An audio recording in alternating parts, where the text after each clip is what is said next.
नमस्कार भैया, राम राम। हम हैं आशुतोष नायक और आप देख रहे हैं बुंदेली वार्ता। लगातार अलग अलग नगर निकाय क्षेत्रों में जाके अलग अलग दावेदारों से अपन चर्चा कर रहे हैं और यही कड़ी में हम लोग पहुंचे हैं अंकित सेवहरे के पास। अंकित सेवहरे नगर पालिका चिरगांव से अपनी दावेदारी जता रहे हैं, भारतीय जनता पार्टी से टिकट मांग रहे हैं।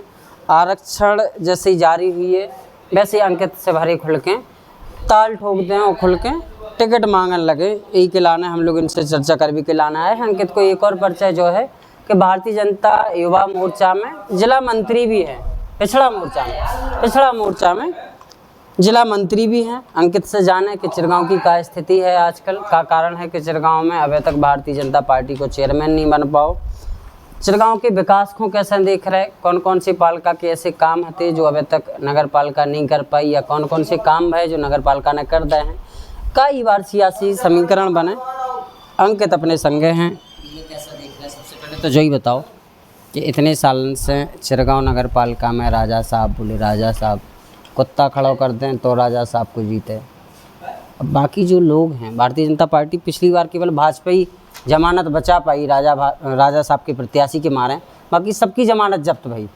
ठीक हो कैसे? देखिए, कई वर्षों से आप देख रहे हैं चिरगांव की जो नगर पालिका है वो हमारे यहाँ के जो हवेली से हमेशा प्रत्याशी रहते हैं उनके ही पास जा रही है।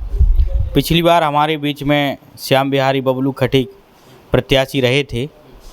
उन्होंने बहुत काफ़ी मशक्क़त की थी और वो अच्छे वोटों से, एक सम्मानजनक वोटों से रहे, लेकिन फिर भी वो विजय प्राप्त नहीं कर पाए। उससे पहले एक और हमारे यहाँ जो ये राष्ट्रकवि परिवार है, गुप्ता जी बड़े भाई साहब खड़े हुए थे, सौरभ जी के, उर्मिला चरण गुप्त जी, जो अभी हमारे बीच में ज़रूर नहीं हैं, लेकिन उन्होंने भी काफ़ी टक्कर दी थी।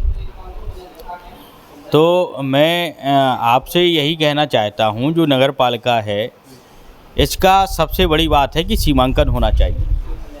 सीमांकन के लिए हमारी तरफ से बहुत कोशिश भी की गई है। आप लोगों ने देखा होगा, मैंने बहुत कोशिश की है। मैंने मंत्री जी से कई बार मिला हूँ, उनको चिरगांव में बुलाया है। चिरगांव में भी मंत्री जी ने हम लोगों से मिले हैं, मुलाकात की है और हम लोगों ने उनसे अपनी बात रखी अपने स्तर से। और साथ ही साथ मैं आपको बता दूं कि केशव प्रसाद मौर्य जी के यहाँ खुद लखनऊ में खुद गया था, वहाँ पर उनको मैंने ज्ञापन दिया, उनको सारी बात बताई। और ऐसा भी नहीं है, ऊपर के स्तर से जो कार्रवाई सीमांकन की हुई है उससे जो अभी तक टाला बटोरी का काम चलता रहता था सीमांकन के विषय में, वो इस बार ऐसा नहीं होने वाला है।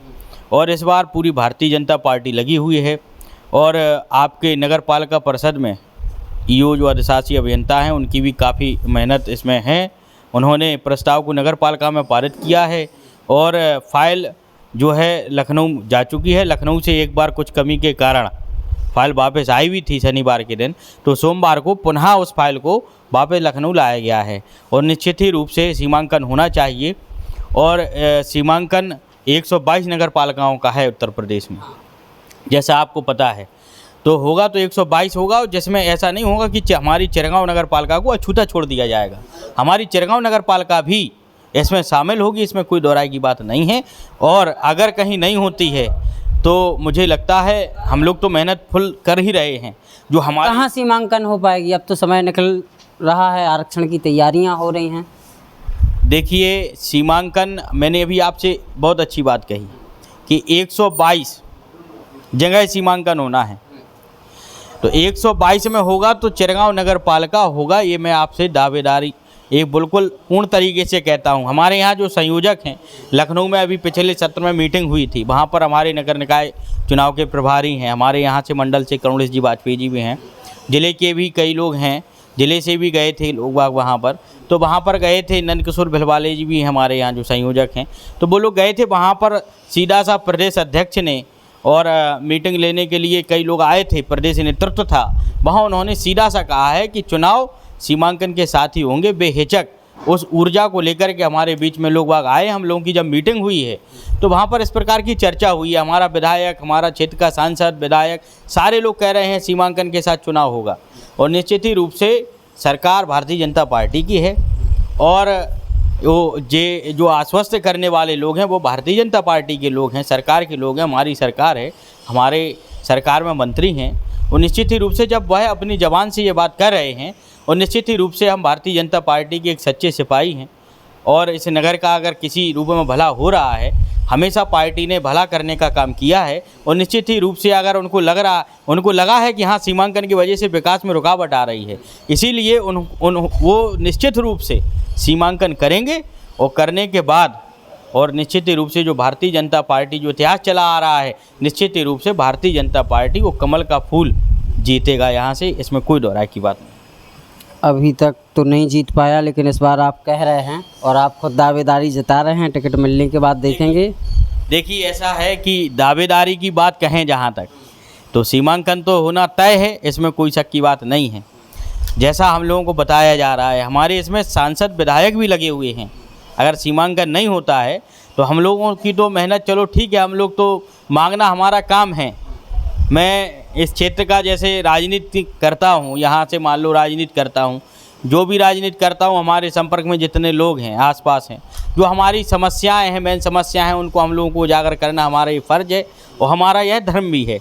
हम लोग 5 साल जो नगर पालिका ने काम किए हैं, उनको आप कैसे देख रहे हैं? कितने अच्छे काम हो गए, कितने ज़्यादा विकास हो गया है, कैसे क्या देखिए नगर पालिका में काम हुआ है, जो आपने अभी हमसे क्वेश्चन कहा है, तो मैं आपको ये बताऊं, क्या नगर पालिका परिषद एक ये कह सकता है किसी गरीब कन्या का अगर विवाह करना है तो किसी नगर पालिका ने एक लॉज को बनाने का काम किया है क्या?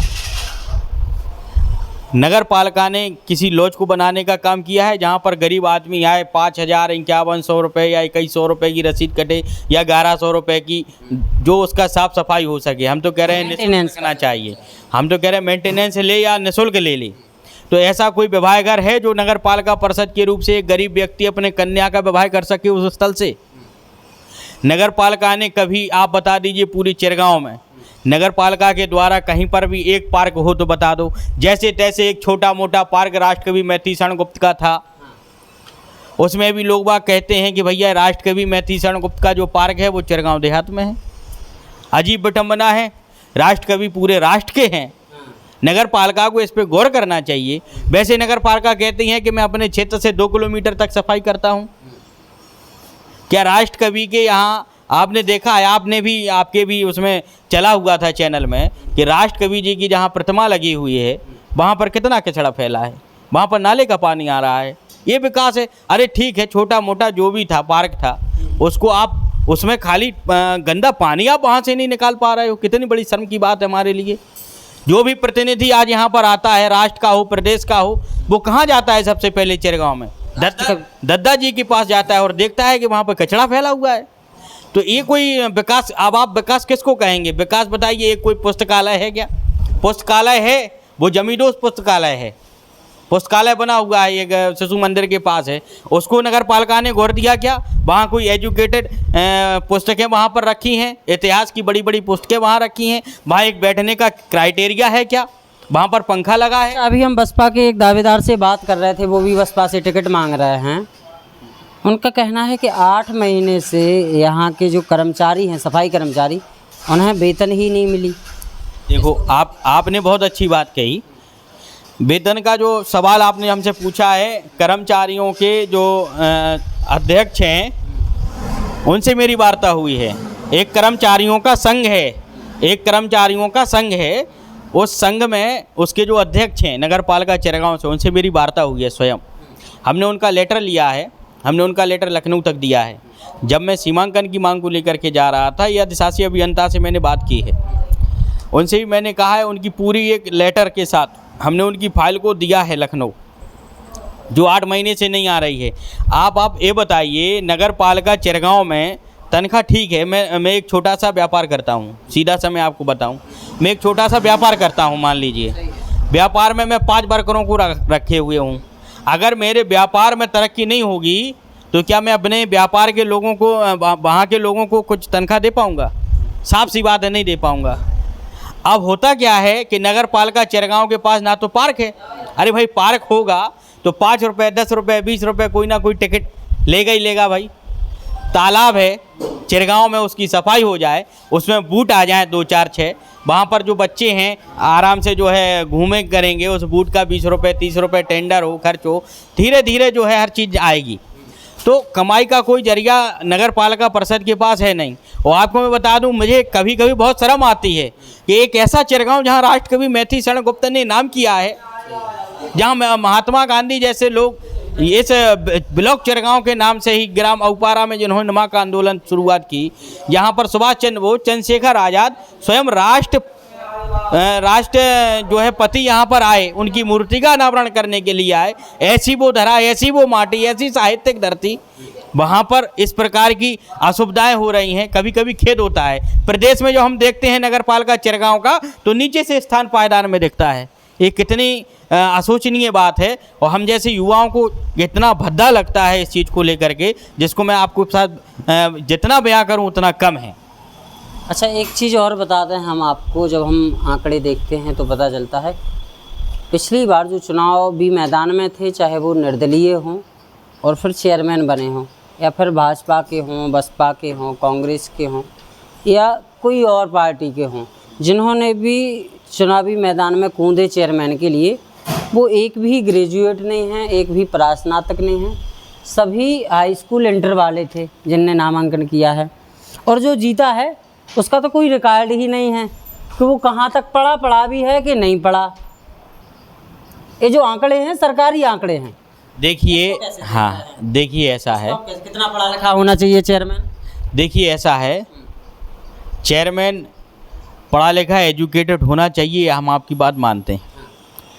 आपने जो प्रश्न किया है, मैं चाहूँगा कि सारी पार्टियों को इस पर गौर करना चाहिए कि प्रत्याशी एजुकेटेड पढ़ा लिखा होना चाहिए। अब आप कहें कि जितने लोग खड़े हुए थे वो एजुकेटेड हैं, मैं तो ये आपसे कहना चाहता हूँ, जो खड़े होकर के जीता है क्या वो एजुकेटेड है? वही मैं बोल रहा हूँ, जो चुनाव जीते हैं, जिनको करीब 12,841 में से 4,800 वोट मिले हैं और चेयरमैन बने हैं उर्मिला जी, उनकी शैक्षिक योग्यता में कुछ लिखा ही नहीं आ रहा है, नील ऑप्शन। तो इसका मतलब क्या है कि बिल्कुल पढ़े लिखे नहीं हैं, या फिर इतने पढ़े लिखे हैं कोई डिग्री की उनकी वो ही नहीं है। दूसरे जो भाजपा के, आपके भारतीय जनता पार्टी ने भी जिनको चुनावी मैदान में उतारा, श्याम बिहारी जी, वो जूनियर हाई स्कूल बता रहे हैं। बसपा ने जिसको उतारा वो भी अनिल कुमार जी जूनियर स्कूल बता रहे हैं। हालांकि कांग्रेस और जो दो अन्य निर्दलीय बताए जा रहे हैं, राम सेवक जी, मुन्ना लाल जी और राम स्वरूप जी, वो इंटर पास बताए जा रहे हैं। तो अब की बार इस पर विचार होगा। भारतीय जनता पार्टी, जैसे भारतीय जनता पार्टी से यदि प्रबल दावेदारों की अभी हम बात कर रहे हैं, दावेदारों के पास बैठ रहे हैं, हेमंत खंताल जी का भी नाम आ रहा है, एक आपका भी प्रबल दावेदारों में नाम आ रहा है, एक और नाम आ रहा है, नाम आ रहे हैं सबके। तो इस बार जब टिकट का बंटवारा होगा आरक्षण के बाद, तो इन चीज़ों का भी विशेष ध्यान रखा जाएगा आपकी पार्टी में कि नहीं रखा जाएगा? कि एक बार फिर बोले जूनियर हाई स्कूल भी ठीक है, बोले उससे भी ठीक है। देखिए मानक क्या होंगे, टिकट वितरण के मानक क्या होंगे? मैं आपको टिकट वितरण के मानकों में अगर मैं ले जाऊं, तो अधिकतर अन्य पार्टियों की तो मैं आपके पास सूची होगी, लेकिन भारतीय जनता पार्टी में जो अभी प्रबल दावेदारी के लिए आपने कई लोगों के नाम बोले हैं, और कई लोगों के नाम हो सकता है आपके जहन में भी आ रहे हैं, उनमें से इक्का दुक्का लोग छोड़ करके बकाया सारे लोग आपको एजुकेटेड मिलेंगे, इसमें कोई शक की बात। इस बार जो दावेदारों के नाम आ रहे हैं वो एजुकेटेड नज़र आ रहा है। देखिए ऐसा है कि सीधा सा है कि अगर हमारे दादा ने भी कहा है, सबसे प्रथम कर्तव्य है शिक्षा बढ़ाना देश में, शिक्षा बिना ही हम आज पड़े हैं कलेश में। तो इस चिरगांव के कलेश को अगर मिटाना है तो उसमें शिक्षित ही व्यक्ति को लाना होगा। तो शिक्षित व्यक्ति बिल्कुल आएगा, भारतीय जनता पार्टी अपने प्रत्याशी को शिक्षित रूप में ही उतारेगा। और जहाँ तक कि मैं आपसे ये कहना चाहता हूँ, और आपके इस न्यूज़ के माध्यम से मैं पार्टी से भी कहना चाहता हूँ, अगर प्रत्याशी शिक्षित रहे तो सबसे अच्छा है। अच्छा, सेवरे जी पे पार्टी विश्वास करती है। अच्छा, सीट का बताइए, जैसे आरक्षण हुआ, सीट आई, आपके हिसाब की सीट आई तो भी लड़ेंगे, जनरल आई तो भी लड़ेंगे, कैसा क्या रहेगा? देखिए अब आपने और अच्छा सवाल किया है। मैं भारतीय जनता पार्टी का एक सच्चा सिपाही हूँ। ये बात रटाई बात है नहीं कि वो रटाई बात नहीं कह रहा हूँ, मैं आपको हकीकत बात कह रहा हूँ, और प्रत्यक्ष प्रमाण भी है हमारे पास। मैं जिस बात को कहता हूँ प्रमाणिक कहता हूँ। आप कभी भी मेरे पास आ जाना, कभी भी कोई बात पे आप टोक देना, प्रमाणिक कहूँगा। मैंने पिछली बार भी कहा है, मैंने टिकट पिछली बार भी जिला पंचायत सदस्य का मांगा था, उस बार भी मेरी आपसे मुलाकात हुई थी। तो मैंने ये सीधा सा कहा था कि हमारे यहाँ प्रत्याशी पूरी पार्टी का एक है, और उस प्रत्याशी का नाम है कमल का फूल। भले ही अब आप कहेंगे कि आपको तो टिकट नहीं मिला, भाई ठीक है हमको टिकट नहीं मिला, लेकिन इसको कमल का फूल मिलेगा उसके साथ रहेंगे। हाँ, कमल का फूल हमारा प्रत्याशी है, हमारा सामान्य का प्रत्याशी कमल का फूल है, हमारा पिछड़ा वर्ग मोर्चा पिछड़ा वर्ग का जो है प्रत्याशी रहेगा वो कमल का फूल है, अनुसूचित का जो सीट आएगी उसका कमल का फूल है, अल्पसंख्यक अगर सीट आएगी तो उसका भी प्रत्याशी हमारा कमल का फूल है। और मैं भारतीय जनता पार्टी निश्चित ही रूप से, कई चीज़ें होती हैं पार्टियों में कि कुछ चीज़ें ऊपर नीचे करनी पड़ती हैं, उनका भी एक अलग। अभी कमी कहाँ रह जाती है बार बार कि आपका प्रत्याशी दूसरे नंबर पर रह जाता, पहले पे पहुंच ही नहीं पा रहा है? देखिए कमी का तो सीधा सा है, मैंने एक बचपन में एक कहानी पढ़ी हुई थी। एक लकड़हारा कई लकड़ियों को जो है लेके आता है, एक एक लकड़ी काटता है तो कट जाती है, इकट्ठी जब गट्ठा बन जाता है तो वो तोड़ नहीं पाता है। तो मैंने ये बचपन में कहानी पढ़ी थी, मुझे लगता है यही कहानी पूरी भारतीय जनता पार्टी चिरगांव को खास कर से पढ़ानी चाहिए और इसको समझना चाहिए और संज्ञान में लाना चाहिए। जब इकट्ठा लट्ठा हम लोग बन के चलेंगे तो निश्चित ही रूप से कोई इसको तोड़ने वाला पैदा नहीं होगा। तो मतलब ये है कि अभी चुनाव तक सब भाजपा रहते हैं और चुनाव में जब टिकट एक को मिलता है तो फिर थोड़ा इधर उधर भी हो जाते हैं, इस वजह से देखिए इसमें तो लोगों की व्यक्तिगत सोच का मामला है, ये व्यक्तिगत सोच मान लीजिए आप। हर एक नेता का एक सोच होता है, हर एक नेता का एक अपनी प्रतिनिधित्व करने की क्षमता रहती है, हर एक नेता अपने हिसाब से सोचता है, अपने हिसाब से अपनी स्टाइल से काम करता है। अगर किसी को देखो टिकट तो एक को मिलना है, चाहे हमें मिले या दूसरे को मिले, किसी को मिले, लेकिन हमको यह सोचना है कि जो हमारा टारगेट होना चाहिए उस टारगेट को ध्यान में रख करके अगर हम सभी लोग काम करेंगे निश्चित रूप से भारतीय जनता पार्टी जीतेगी। मैं आपके माध्यम से और पार्टी के माध्यम से कहना चाहता हूं, एजुकेटेड व्यक्ति को टिकट दे और भारतीय जनता पार्टी के ऐसे व्यक्ति को टिकट दे जो सबको साथ में लेके चल सके। अच्छा, एक और सवाल है मेरा, आखिरी सवाल। यहाँ समाजवादी पार्टी किसी को अपना टिकट क्यों नहीं देती है, क्यों किसी को अपना अधिकृत प्रत्याशी नहीं बनाती है? देखिए ऐसा है, समाजवादी पार्टी आजकल उत्तर प्रदेश से खोई हुई चल रही है। तो ये जो खोई हुई चल रही है इसमें चिरगांव का बहुत बड़ा महत्व है। समाजवादी पार्टी हमेशा टिकट देती है लेकिन उसका पर्चा खो जाता है। अच्छा, पर्चा खो जाता है और पेपर में स्पष्ट निकलता है कि जाते समय प्रत्याशी की जेब कट गई, जाते समय पर्चा गुम हो गया, पर्चे में पर्चा गलत हो गया, कई प्रकार से ऐसे जो आते रहते हैं। तो इसमें समाजवादी पार्टी को समझना चाहिए, एक चिरगांव जैसी नगरी जो बुद्धिजीवियों की नगरी है, जो साहित्यिक नगरी है, जिसकी पुस्तक से पढ़ करके, जिसने राष्ट्रकवि मैथिली शरण गुप्त उनकी वाणी से निकला है, जैसे जो भरा नहीं है भावों से बहती जिसमें रसधार नहीं, वह हृदय नहीं, वह पत्थर है जिसको सुरेश का प्यार नहीं। ऐसे स्लोगन को सुन करके लोगों ने जो है यहाँ पर लड़ाई ली, अंग्रेज़ों को खदेड़ के भगा दिया। ऐसी जन्मभूमि में, ऐसी कर्म भूमि में समाजवादी पार्टी टिकट देती है और अपना पर्चा भी गुम करवा लेती है। पता नहीं कैसी पार्टी है। ठीक है, अच्छा लगा हमें आपने पर्चा गुम कराया, लेकिन आज तो प्रदेश से भी खोई चल रहे हैं, प्रदेश से भी गुम होते जा रहे हैं। अच्छा, एक ऐसा तो नहीं है कि वो तो प्रदेश से भी सेवारी जी, ऐसा तो नहीं है कहीं वो पर्चा गायब होता हो, जेब कटती हो, फिर वो पर्चा उड़ के हवेली की तरफ चला जाता हो? देखिए ऐसा है, प्रत्याशी कौन है, कहाँ का है, कौन प्रत्याशी निकलता है। मैं तो ये कहता हूँ कि अगर आपको पार्टी से चाहिए है टिकट तो पार्टी से लो। एक गुमशुदगी की रिपोर्ट लिखाना, खो जाने की रिपोर्ट लिखाना, ये कहाँ तक जायज़ है? आप निर्दलीय प्रत्याशी हैं, निर्दलीय लड़ते हैं। हालांकि हमारा कोई 12.5 का आंकड़ा किसी से नहीं है चिरगांव में।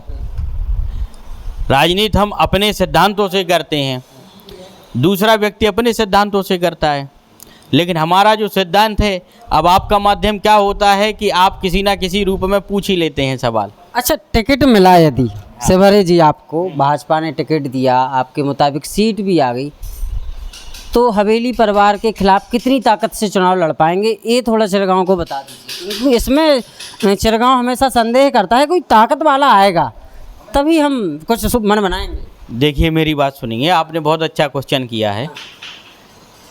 ताकत दिखानी थी पूरे चिरगांव को। सन 1857 के युद्ध के पहले चिरगांव ने ताकत दिखाई थी और हमारे यहाँ के जो वीर थे, जो सपूत थे, वो लोग ख़त्म भी हो गए थे उसमें। तो जो ये ताकत दिखाने का विषय नहीं है, आप समझिए, इस चीज़ को समझिए। ये विकास की लड़ाई है, ये शिक्षा के प्रति लड़ाई है, ये सुंदरता के प्रति लड़ाई है, ये स्वच्छता के प्रति लड़ाई है, ये स्वास्थ्य के प्रति लड़ाई है, ये आगे बढ़ने के लिए लड़ाई है, ये युवाओं के भविष्य की लड़ाई, ये ताकत की लड़ाई नहीं है। ताकत की लड़ाई तो बंदूक और लाठियों से लड़ी जाती है। ये चिरगांव बंदूक और लाठियों की लड़ाई से नहीं जीतना है। हमें चिरगांव जीतना है, विकास की दम पे जीतना है। हम विकास कराने की क्षमता रखते हैं। आप किसी भी गली में घुस जाइए, आप तालाब मोहल्ला है, आपका किसी भी करंगनपुरा है, होलीपुरा है, आप हर जगह घुस जाइए। मैं आपसे वादा करता हूँ, हर जगह आपको आवास देखेंगे, आज हर जगह शौचालय दिखेगा। हमारी पार्टी ने काम किया है, हम काम के नाम पर चुनाव लड़ते हैं। और सुनिए, ये योगी सरकार है, ताकत की बात आप कर रहे हैं, अच्छे अच्छे ताकतदारी धरा हो गए हैं। यानी ताकत भी है हमारी। ताकत हमारे सरकार के पास है। सरकार हमारी गलत ताकत का इस्तेमाल नहीं करती है। आप देखिए, अगर आप देखेंगे तो अतीक अहमद जैसे लोग सिलेंडर हो गए हैं। मुझे लगता है हमारी चिरगांव में अतीक अहमद जैसे गुंडे तो पैदा हुए नहीं। चलो बढ़िया है। ये थे हमारे साथ शबरी जी, बड़ी ही ताकत से बात की इन्होंने बुंदेली वार्ता में, और कहीं ना कहीं भारतीय जनता पार्टी से एक कह सकते हैं ताकतवर दावेदार हैं। भारतीय जनता पार्टी को इनके लिए थोड़ा सोचना चाहिए। हालांकि और भी हैं भारतीय जनता पार्टी से दावेदार, उनसे भी आपको रूबरू कराएंगे, उनसे भी आपको मिलवाएंगे। उनका क्या नज़रिया है नगर निकाय चुनाव को लेके, ये आपको बताएंगे। बहुत बहुत धन्यवाद।